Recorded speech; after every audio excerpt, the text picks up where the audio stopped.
साथियों नमस्कार। आज 12 जनवरी है। 12 जनवरी को राष्ट्रीय युवा दिवस के रूप में मनाया जाता है। भारत में हर साल 12 जनवरी को राष्ट्रीय युवा दिवस के रूप में मनाया जाता है। यह दिन महान भारतीय आध्यात्मिक गुरु, विचारक और समाज सुधारक स्वामी विवेकानंद की जयंती के उपलक्ष्य में समर्पित है। इसका उद्देश्य विचारों और सिद्धांतों को युवाओं के बीच प्रचारित करना और उन्हें एक सशक्त, आत्मनिर्भर, प्रेरणादायक नागरिक बनने के लिए प्रोत्साहित करना है। तो राष्ट्रीय युवा दिवस की घोषणा भारत सरकार ने 1984 में स्वामी विवेकानंद की जयंती को राष्ट्रीय युवा दिवस के रूप में मनाने का निर्णय लिया था 1984 में। और इसका कारण था कि स्वामी विवेकानंद का जो व्यक्तित्व है, जो उनके विचार, उनकी जो प्रेरणादायक शिक्षाएं विशेष रूप से युवाओं को प्रेरित करती हैं। उनके आदर्शों को भारतीय युवाओं के बीच प्रसारित करने के लिए यह निर्णय लिया गया। और 12 जनवरी 1985 को पहली बार राष्ट्रीय युवा दिवस मनाया गया। राष्ट्रीय युवा दिवस मनाने का उद्देश्य है युवाओं को प्रेरित करना। स्वामी विवेकानंद का मानना था कि युवा किसी भी देश की सबसे महत्वपूर्ण शक्ति है। उनका कहना था कि अगर युवा सही दिशा में काम करें तो समाज और राष्ट्र का भविष्य उज्जवल होगा। स्वामी विवेकानंद जी का विचार था कि भारत को एक महान राष्ट्र बनाने के लिए युवाओं को अपनी ऊर्जा और कौशल का सही उपयोग करना चाहिए। इस दिन का उद्देश्य युवाओं को यह समझाना है कि वो अपने विचारों और कार्यों से समाज में बदलाव ला सकते हैं। स्वामी विवेकानंद ने शिक्षा, सामाजिक समानता, आत्मनिर्भरता पर जोर दिया। राष्ट्रीय युवा दिवस युवाओं को सकारात्मक सोच, आत्मविश्वास और नेतृत्व क्षमता विकसित करने के लिए प्रेरित करता है। स्वामी विवेकानंद का जीवन और उनकी शिक्षाएं युवाओं के लिए प्रेरणादायक आदर्श हैं। इस दिन के माध्यम से उनके संदेशों को अधिक से अधिक लोगों तक पहुंचाया जाता है। स्वामी विवेकानंद का मानना था कि युवा समाज की रीढ़ है। उन्होंने कहा था, मुझे कुछ युवाओं की टोली दे दो और मैं दुनिया बदल दूंगा। उनका यह कथन युवाओं की असीमित क्षमता को दर्शाता है। उन्होंने शिक्षा को सबसे महत्वपूर्ण साधन माना। उनका कहना था कि शिक्षा वह है जो मनुष्य के चरित्र, बुद्धि और आत्मनिर्भरता को विकसित करे। वे मानते थे कि शिक्षित युवा ही समाज और राष्ट्र को प्रगति के पथ पर ले जा सकते हैं। स्वामी विवेकानंद ने युवाओं को आत्मनिर्भर, आत्मविश्वासी बनने का संदेश दिया। उन्होंने कहा, अपने ऊपर विश्वास करो, यही सफलता का मूल मंत्र है।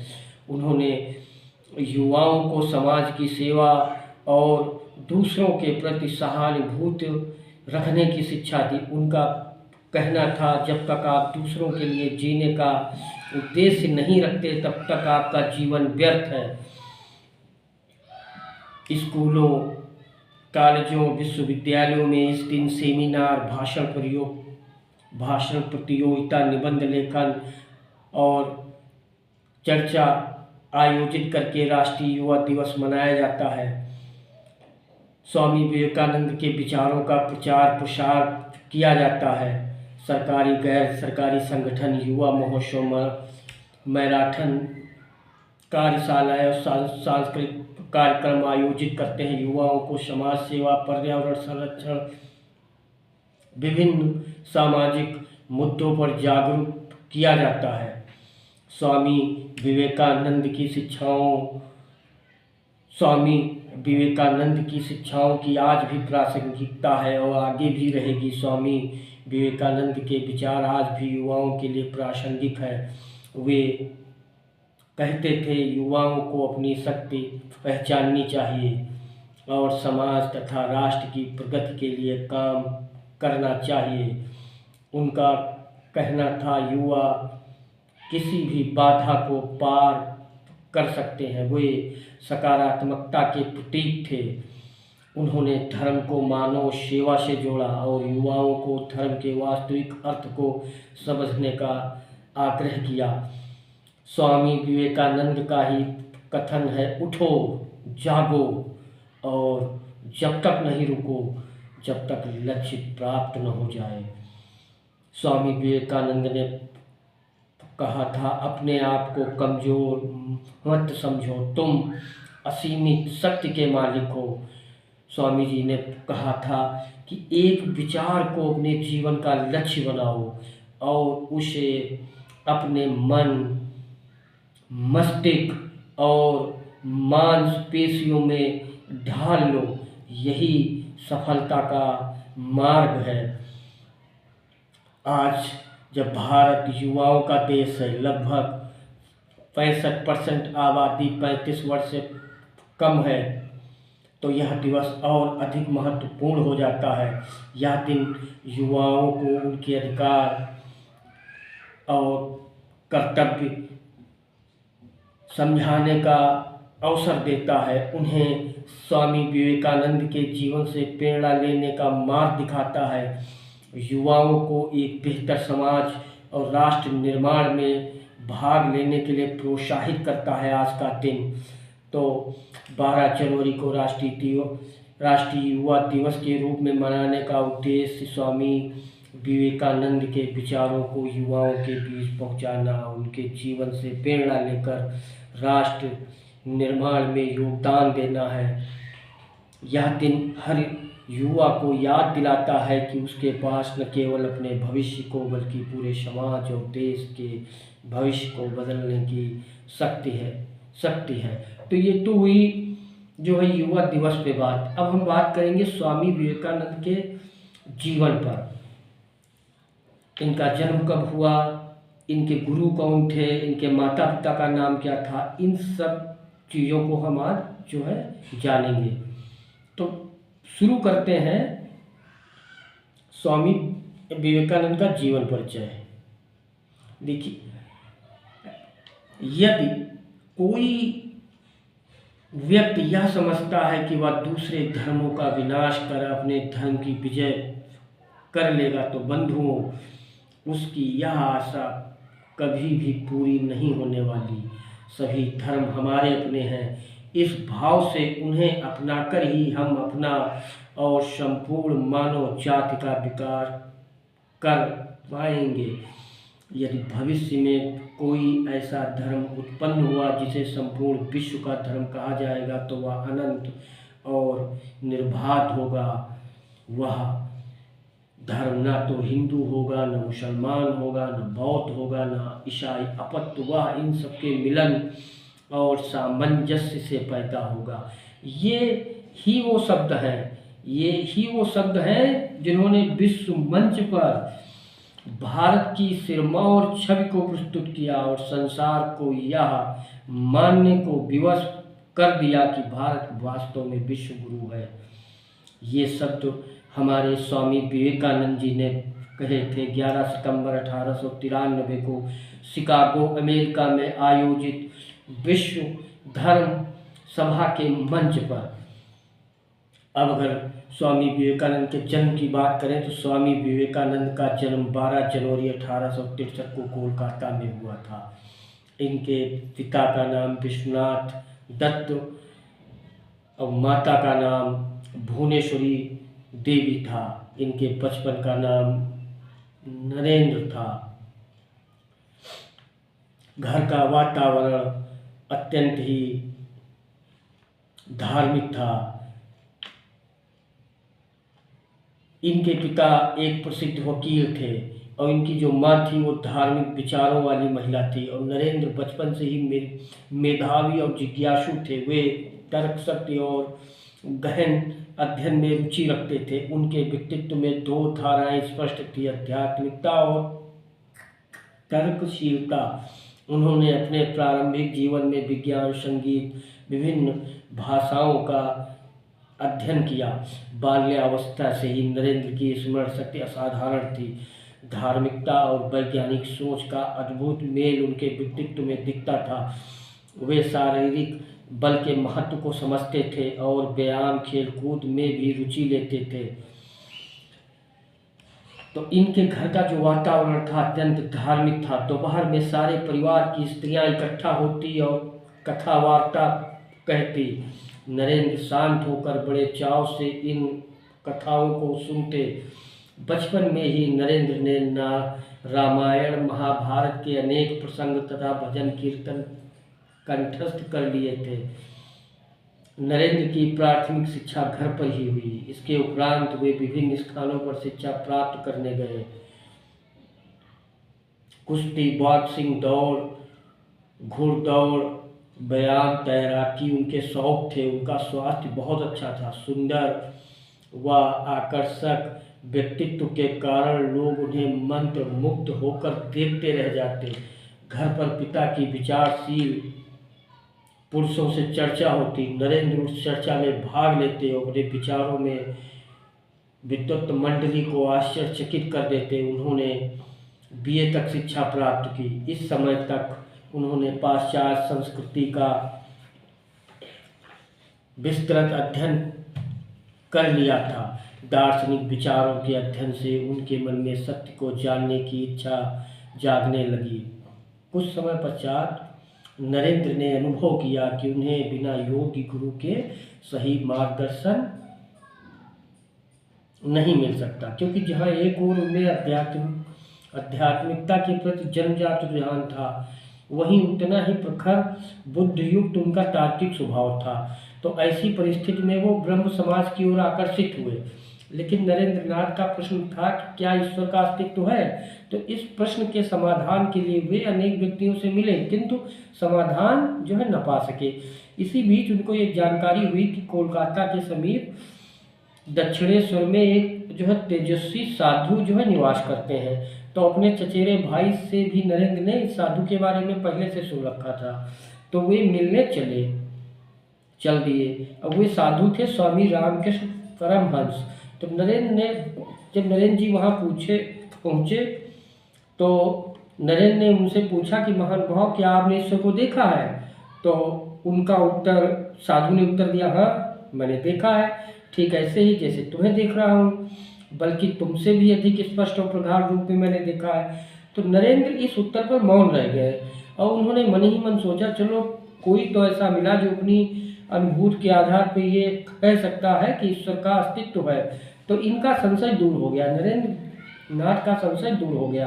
तो शिष्य की आध्यात्मिक शिक्षा का श्री गणेश यहीं से हुआ।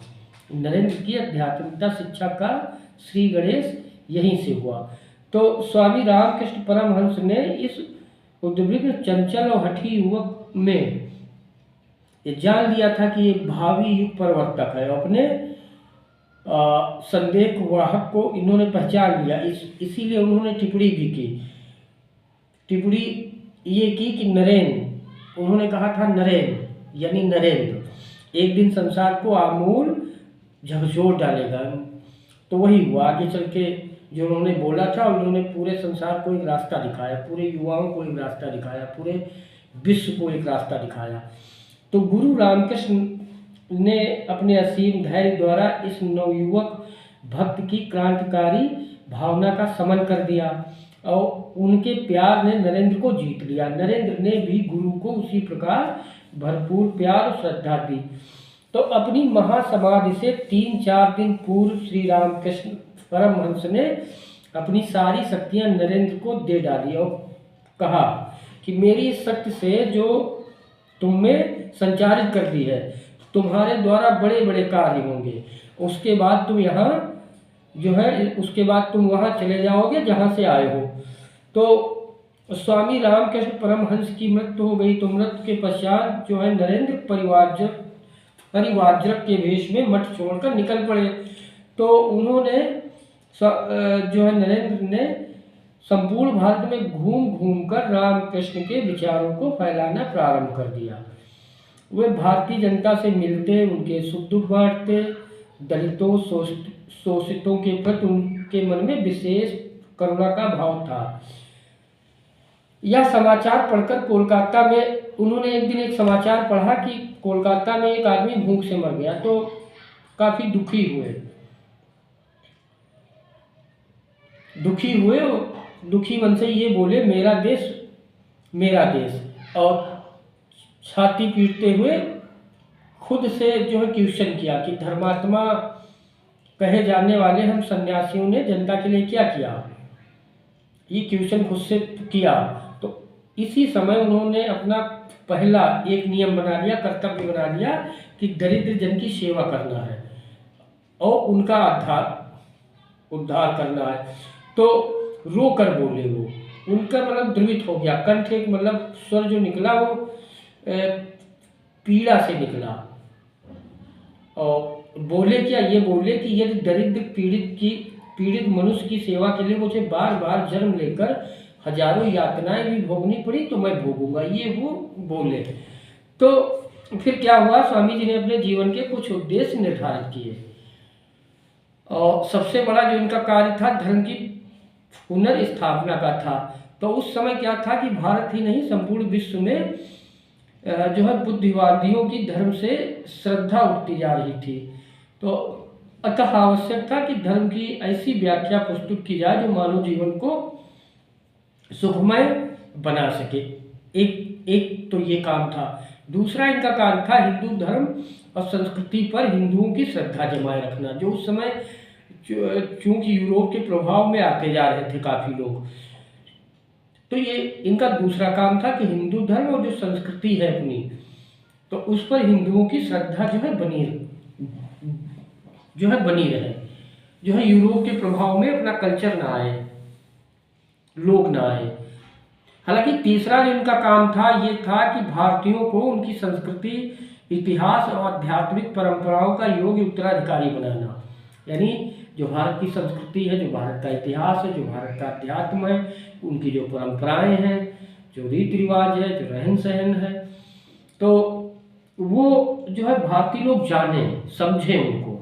तो स्वामी जी की वाणी और विचारों से भारतीयों में जब इन्होंने प्रचार प्रसार किया, सब लोगों को समझाना शुरू किया, तो स्वामी जी के विचारों से लोगों को विश्वास हुआ कि उन्हें किसी के सामने मस्तक झुकाने, लज्जित होने की जरूरत नहीं है।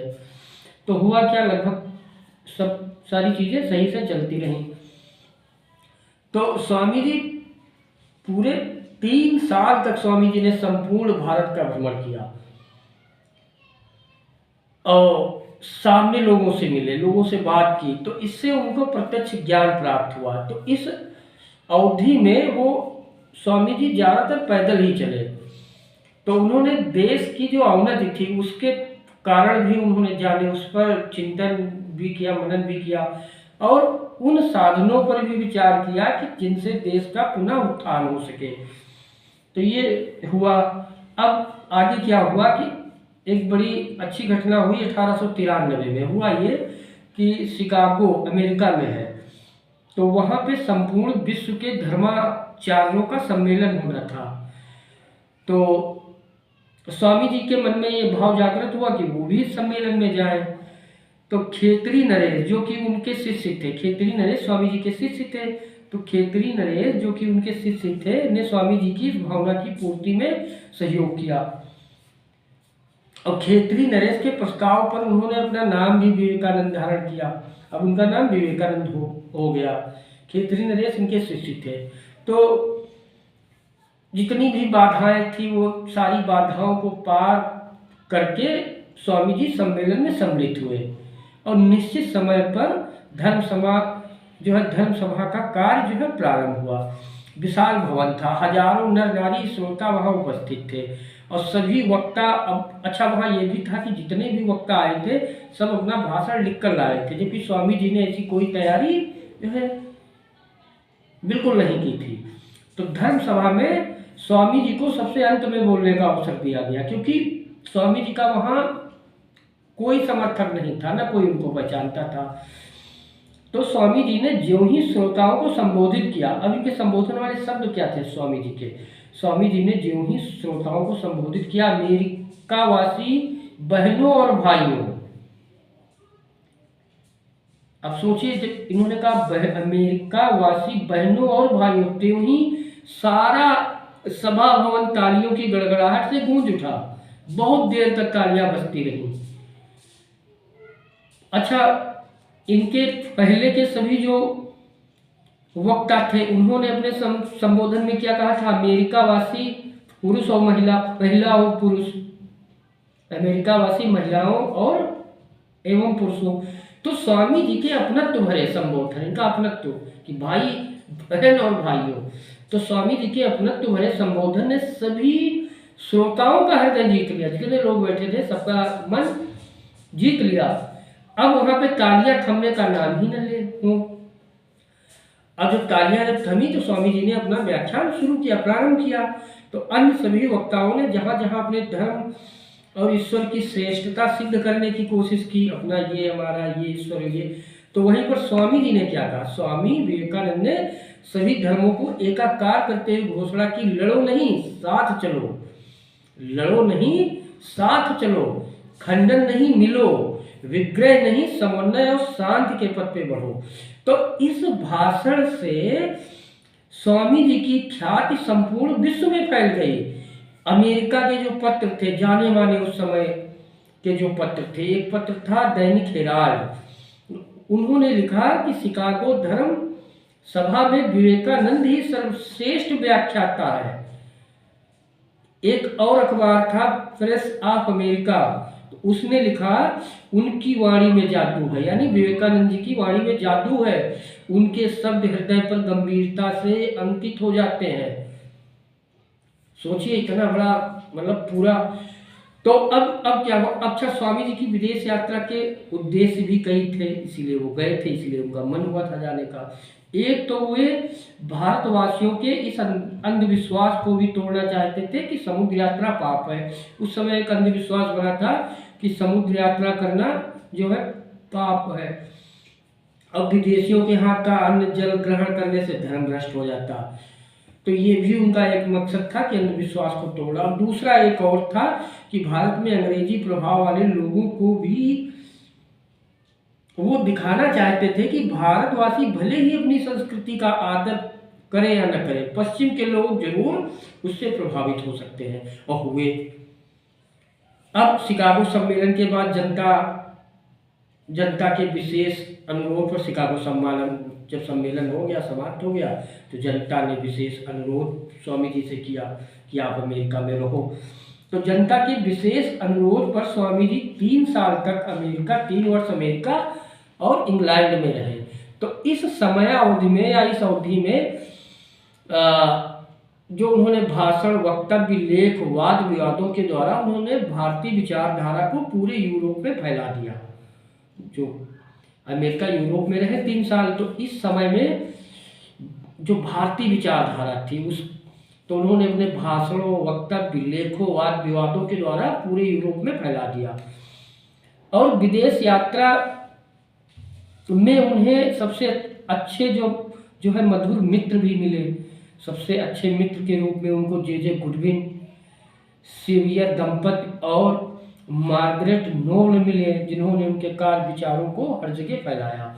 मार्गरेट नोबल ही भगनी निवेदिता कहलाई, इन्हीं को भगनी निवेदिता कहा जाता है। भगनी निवेदिता भारतीय तपस्वी समाज में जो है प्रवेश करने वाली प्रथम पाश्चात्य महिला थी, और उन्होंने पश्चिम में विवेकानंद की विचारधारा के प्रचार प्रसार हेतु जितना कार्य किया उतना किसी और ने नहीं किया। और विदेश यात्रा के दौरान ही उनकी भेंट प्रसिद्ध विद्वान मैक्स मूलर से भी हुई। मैक्स मूलर उस समय के जो है प्रसिद्ध विद्वान थे, तो इनसे भी विवेकानंद जी से मुलाकात हुई और विवेकानंद ने उन्हें भारत आने का निमंत्रण दिया। तो मैक्स मूलर स्वामी जी के ज्ञान व्यवहार से इतने अभिभूत हुए, बहुत ज़्यादा अभिभूत हुए। तो स्वामी जी ने यूरोप और अमेरिका वासियों को भोग के स्थान पे संयम का महत्व बताया, साहस का महत्व बताया, बलिदान त्याग का महत्व बताया, दया का महत्व बताया, ये सारी चीज़ें बताई। और जबकि भारतीयों का ध्यान समाज की आर्थिक दुरावस्था की ओर आकृष्ट किया। उन्होंने कहा उन्होंने ये भी कहा कि जो भूखा हो, भूख से झटपटा रहा हो, भूखे पेट हो, अगर उसके आगे हम दर्शन की बात करें, पूजा पाठ की बात करें, धर्म ग्रंथ उसके आगे परोसे तो उसका मजाक उड़ाना है। उन्होंने कहा भारत का कल्याण सत्य साधना में है और यहाँ के जन जन में जो साहस और विवेक छिपा है उसे बाहर लाना है। और मैं भारत में लोहे की मांसपेशियों और फौलाद की नाड़ियाँ देखना चाहता हूँ, ये भी कहा। मानव मात्र के प्रति प्रेम और सहानुभूति जो है स्वामी जी के स्वभाव में था। स्वामी जी कहा करते थे, जब पड़ोसी भूखा मरता हो तब मंदिर में भोग लगाना पुण्य नहीं पाप है। वास्तविक पूजा निर्धन और दरिद्र की पूजा है, रोगी और कमजोर की पूजा है। और वो ये भी कहा करते थे कि अगर कोई भूखा है तो उसके आगे धर्म ग्रंथ दर्शन तो उसको बाद में समझाया जा सकते हैं, पहले उसकी भूख मिटाई जाए। तो इंग्लैंड और अमेरिका में पर्याप्त प्रचार कार्य की व्यवस्था कर स्वामी जी जब भारत आए तो यहाँ पहुंचकर अपने कार्य को दृढ़ आधार देने, मानव मात्र की सेवा के उद्देश्य से स्वामी जी ने 1897 में रामकृष्ण मिशन की स्थापना की और मिशन का लक्ष्य था सर्वधर्म समभाव। सर्वधर्म समभाव। नए मठों का निर्माण, देश विदेश में प्रचार कार्य की व्यवस्था, इस सब के कारण स्वामी जी को विश्राम नहीं मिल पाता था। बहुत सारे काम थे स्वामी जी के पास, नए मठ बनाना, सब पूरा प्रचार प्रसार करना। तो इसके कारण स्वामी जी का जो है स्वास्थ्य भी खराब रहने लगा, स्वास्थ्य पर भी असर पड़ने लगा।